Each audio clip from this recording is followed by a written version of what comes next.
परमात्मने नमः। ओम श्री सत्य गुरुदेवाय नमः। देखिए बता रहे भगवान, ये 14वें अध्याय का 26वां श्लोक। जो पुरुष अव्यभिचारिणी भक्ति रूप योग के द्वारा मेरे को निरंतर भजता है, वह तीनों गुणों को अच्छी प्रकार उल्लंघन करके सच्चिदानंद घन ब्रह्म में एक ही भाव होने के योग्य होता। देखो भगवान 21वें, 22वें, 23वें, 24वें, 25वें श्लोक तक सभी लक्षण बताते हैं कि जो गुणातीत होता है उसके क्या क्या लक्षण होते हैं, कैसे वो अपनी पहचान करे। अब भगवान कहते खाली वो ऐसे लक्षण जब उसके अंदर आते तो वो योग्य खाली बनता है। योग्य माने तैयार हुआ है, अभी उसको प्राप्ति हुई है कोई चीज की कि नहीं, तैयार हुआ है, तो इसलिए बताइए योग्य होता है। जिज्ञासुओं के प्रति अतिशय प्रेम का भाव रखते हुए भगवान ये कहते हैं कि ऊपर कहे हुए लक्षण और आचरण यदि सुगमता से और पूर्णता से सिद्ध ना हो सके तो एक और अत्यंत सुगम उपाय है क्या कि वाणी द्वारा शरीर के कर्मों से मन और बुद्धि को लगन में लगाकर निरंतर यदि भगवान का भजन करता रहे तो भी मनुष्य इन तीनों गुणों को लांघकर ब्रह्म की प्राप्ति कर लेता है। ये देखिए भगवान बता रहे हैं कि अगर ऐसे गुण उसके अंदर नहीं हो पाए, जैसे भगवान ने आगे श्लोकों में बता दिया कि मान अपमान को सम समझता है, मित्र वैरी उसके कोई नहीं रहते, निंदा स्तुति में समान भाव वाला होता है, दुख सुख में समान भाव होता है, मिट्टी पत्थर स्वर्ण में समान भाव वाला होता है, धैर्यवान हो जाता है, उसके अंदर जौन ऐसी स्थिति बन जाती है वो सच्चिदानंद परमात्मा में एक भाव से स्थित रहता है। कोई भी कार्य को करता है तो गुण गुणों में बरतते हैं, ऐसे समझता हुआ। कहते ये सब चीजें जो होती हैं ये सब भगवान ने कहा ये गुणातीत के लक्षण होते हैं, उसके आचरण में ये सब चीजें आती हैं। लेकिन अगर ऐसा भी नहीं हो पाता है पूरा का पूरा, तो ये बता रहे कि मन से और वाणी से हमेशा अपनी बुद्धि से भगवान में ही लगा करके रखे, लगन लागी रहे। सतगुरु तुमसे लगन मेरी लागी रहे, ब्रह्मकार वृत्ति मेरी जागी रहे। हमेशा भगवान से अगर हमारी लगन जुड़ी रहे, परमात्मा में हम हमेशा जो है जुड़े रहे, लगे रहे, तो भगवान ने कहा हम तुमको अपना परम पद, अपना स्वरूप अपने आप ही प्राप्त करा देंगे, तुमको बहुत परेशान होने की जरूरत नहीं। जो मुझी में भाव रख कर लेते हैं मेरी शरण, उनका और मेरे हृदय का एक रहता तार है। भगवान कहते हैं जैसे भगवान का विचार होता है वही उसके भक्त का विचार हो जाता है। हमेशा जो भगवान में जुड़े रहते हैं, भगवान में लगे रहते हैं, तो फिर भगवान उनके ऊपर कृपा करते। भगवान 10वें अध्याय में बताया कि निरंतर जो हमारी तरफ लगे रहते हैं, हमेशा जुड़े रहते हैं, तो मैं उनके ऊपर अपनी कृपा ऐसे बरसा देता हूँ कि उनके अज्ञान को मिटा करके ज्ञान रूप दीपक को मैं उनके अंदर जला देता हूँ। परमात्मा प्रभु प्यारे जौन है हमेशा ही प्रेम के भूखे हैं। जितना जितना हमको प्रेम बढ़ेगा, भगवान ने बताया भगवान से, उतने भगवान को हमसे प्रेम बढ़ता। संसार में भी लोग तो छल कपट से रुपया पैसा देख करके, सम्मान को देख करके दिखावा करते, प्रेम नहीं सिर्फ दिखावा। लेकिन भगवान कहते हैं हम तुम्हारे अंतर में बैठते हैं कि तुम्हारा भाव क्या है। देखो एक गोपी जो थी वो भगवान रासलीला कर रहे थे तो उनको देखने के लिए, मिलने के लिए जाना चाहते थे। बहुत उसके तड़पन थी, भगवान हम भी आए, सब लोग जा रहे, रासलीला होगी, कितना अच्छा लगेगा, कितना जौन है कितना सुंदर लगेगा, हम भी आएंगे। ऐसे भगवान चलने मिलने करती थी, लेकिन उनके पति ने उनको जाने नहीं दिया। शरीर को उनके क्या किया, एक खटिया में उसको बांध दिया, दरवाजे के पास कुर्सी डाल के बैठ गए कि देखे तुम कैसे जाओ। अब शरीर तो उसका बंधा रह गया, लेकिन उसके अंदर जो जीव आत्मा था वो अपने आप निकल के भगवान जहाँ रासलीला करते थे वृंदावन में चला गया। वह रात भर खूब रासलीला देखते रहे, करते रहे वहां पर भगवान के साथ में।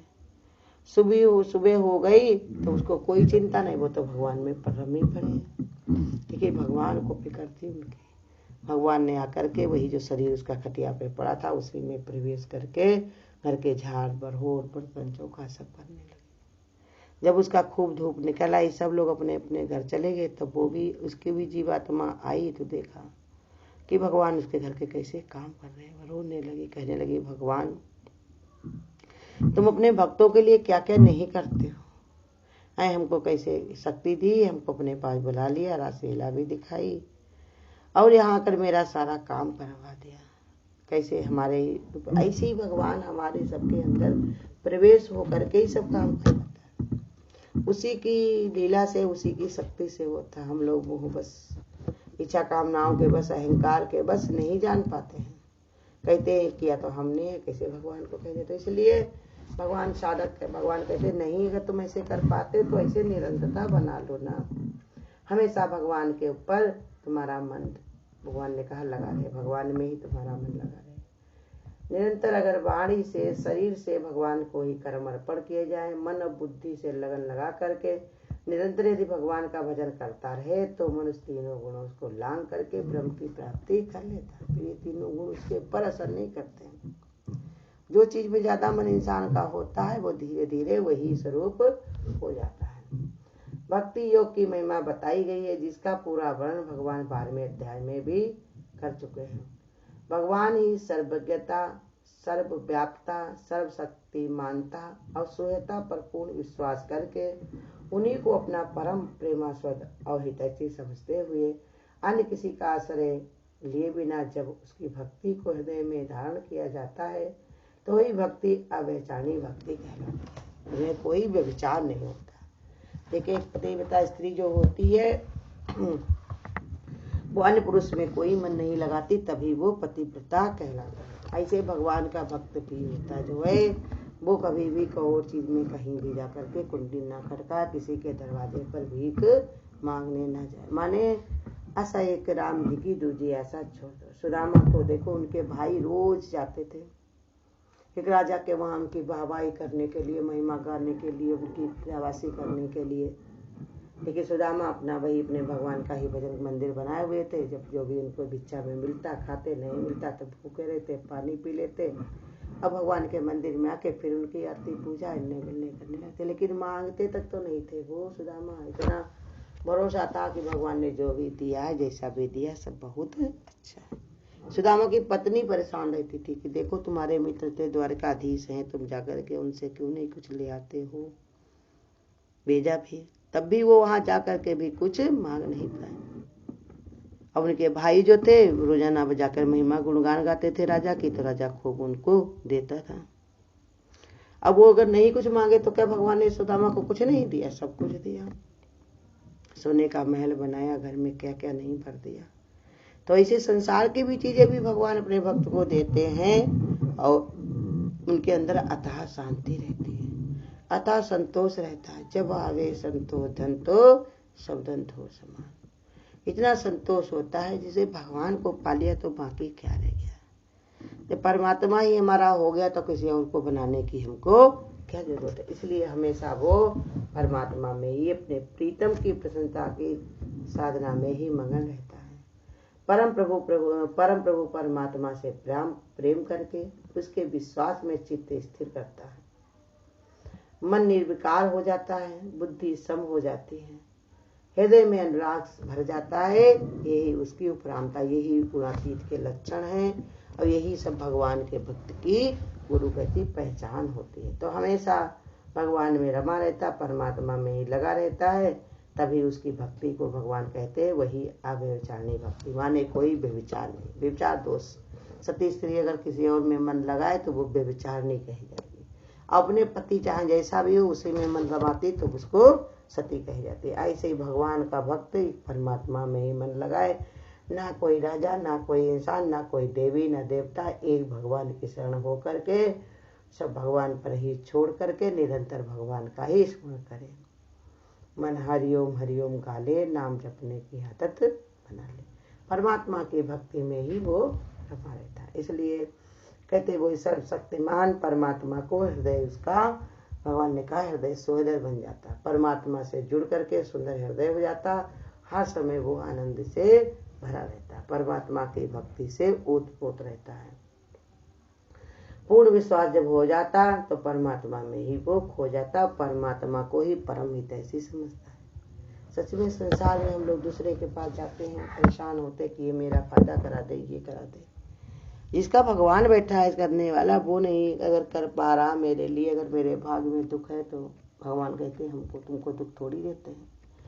पहले रचा प्रारब्ध ताके पीछे शरीर, तुमने क्या लिखवाया अपने कर्म के अनुसार उसी के अनुसार ही तुम पा रहे हो, उसी के अनुसार ही सब कुछ हो रहा है। और तुम सोचते हो कि भगवान दे रहा है, भगवान नहीं, भगवान तो करुणा सागर है, ममता की मूर्ति है। वो तो कहता हम तुमको देना नहीं चाहते, तुम अपनी इच्छा से कामना से तुम आए हो, अगर काट भी देंगे अगर तुम निरंता बना लोगे मेरे पास। भगवान इतना सामर्थ्यवान है, चाहे तो क्या नहीं कर सकता। राई को पर्वत करे पर्वत राई मान, असंभव को भी भगवान संभव बना देता है। कितने संत महात्मा हुए हैं, कितनी कितनी समस्याएं, लेकिन भगवान ने सबकी समस्या को काट करके अपने में ही लीन कर लिया। तो इसलिए बताए व्यभिचार वाली भक्ति नहीं होनी चाहिए। आज यहाँ पर देवी देवता हैं, यहाँ राजा महाराजा हैं, इंसान में जहाँ तहाँ मन लगा लिया तो नहीं, उसकी बुद्धि निश्चल द्वारा, मन में विचार द्वारा, इंद्रियों और शरीर के कर्मों द्वारा वो बचता रहता है। जब बुद्धि में निश्चय बन जाता है एक परमात्मा के अलावा दूसरा मेरा कोई आश्रय नहीं है, वैसे कोई चाहे हितैषी नहीं है, उसके जैसा कोई ज्ञानी नहीं है, उसके जैसा कोई समझदार नहीं है, उसके जैसा कोई पिता नहीं, उसके जैसी कोई माता नहीं, साधु सखा नहीं, कोई मित्र नहीं, तो हमेशा भगवान में ही अपनी बुद्धि को जोड़ करके भगवान का ही भजन करता रहता है। मन में विचार डाल डाल करके भगवान का भजन करता रहता है। उसके अंदर इन लक्षणों और आचरणों का प्रकट सुगमता से होने लगता है। जिसके अंदर ऐसी बुद्धि बन जाती है, हमेशा रमा रहता है, तो उसके अंदर ऐसा अपने आप ही आचरण आ जाता है, बढ़ता चला जाता है। तो फिर उसके अंदर सुगमता माने आसान होता है। जैसे गुरु कहते हैं कोई भी काम है तुम कहोगे मेरी कोई नहीं, मुझको नहीं जाती, लेकिन रोज अगर ले जाने लगो, अभ्यास करने लगो तो ये जाएगी। शरीर कहे हमारा शरीर लचीला नहीं होता, झुकते नहीं, ये है वो है। हमारे कहते रोज झुकने लगोगे तो अपने आप वो लचीलापन आने लगेगा। अभ्यास ही परफेक्ट होना चाहिए, अभ्यास ही तुमको काम को सिद्ध करके लाता। कोई भी इंसान कैसा भी हो, अगर अभ्यास करे तो क्या नहीं कर सकता, हिम्मत करे इंसान तो क्या कर नहीं सकता। कितने ये जो वाले होते हैं लोग, पढ़ लिख लेते हैं, कितना सब कंप्यूटर चला लेते हैं, पता नहीं कहाँ का रिसर्च कर लेते हैं, क्या क्या नहीं, लेकिन कैसे जब उनकी लगन होती है तो वो बता रहे संसार के कार्य होते हैं। जब इंसान मेहनत करता, अभ्यास करता, सीख लेता, ये तो परमात्मा तुम्हारा अपना है, उसके लिए क्या मेहनत करनी, कि तुम्हारी है ही वस्तु, तो उसके लिए क्या परेशान होना, वो तो तुम्हारा है, बस अभ्यास की जरूरत है। तो कहते इसलिए सुगमता से होने लगता है।